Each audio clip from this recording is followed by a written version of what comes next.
Hi viewers, আজকে recipe তালের বড়া। তা তালগুলোকে ভালো করে ছাড়িয়ে নিয়েছি, একটা ঝাঁঝরি নিয়ে নিলাম, তার মধ্যে তালগুলো ভালো করে ঘষে নিচ্ছি। ঘষে নেওয়ার পর দেখো একটা পুরো ভালো একটা ব্যাটার হয়ে গেছে। একটা পাত্রে ময়দা, চালের গুঁড়ো, সুজি, চিনি একটা দিয়ে দিয়েছি। এরপর এর মধ্যে আমি কলা দিয়ে দিচ্ছি, এখানে নারকেলও অ্যাড করতে পারবেন। এবার আমি কলা দিয়ে দিলাম, ভালো করে এগুলোকে চটকে নিতে হবে। কলাটাকে ময়দার সাথে ওগুলোর সাথে ভালো করে চটকে নিয়ে এই ব্যাটারটা ঢেলে দিতে হবে।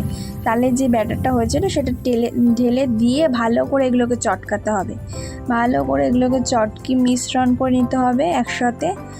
চটকানো দেখো পুরো কমপ্লিট আমার। এরপর খুব ভালো হয়েছে এটা।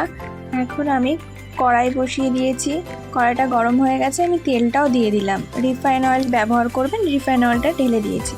ঢেলে দিয়ে ফার্স্টেই ছেড়ে দিচ্ছে, অল্প অল্প করে একটু রাউন্ড করে করে ছেড়ে দিলাম। পুরো একটু যতক্ষণ তেলটা রয়েছে গোল করে একটু ছেড়ে দিতে হবে।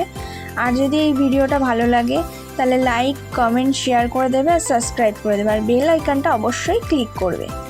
আর দেখো পুরো আমি একদম ভালো করে দিয়ে দিয়েছি কড়াইয়ের মধ্যে। এটাকে ভালো করে উল্টে নিতে হবে, মানে এক পাশ হয়ে গেলে আরেক পাশ উল্টে নেবে। পুরো লাল লাল হয়ে গেছে, পুরো দেখলেই মনে হচ্ছে পুরো লোভনীয় একটা জিনিস। আর এত ভালো লাগে আমার তালের বড়া, জানি না কার কি কেমন লাগে, সবাই একটু কমেন্ট করবে। আর দেখো পুরো লাল লাল করে ভাজা হয়ে গেছে। হয়ে যাওয়ার পর আমি নামিয়ে নিচ্ছি কড়াই থেকে। দেখো পুরো মচমচে হয়েছে আর এত টেস্টি হয়েছে। সবাইকে টাটা।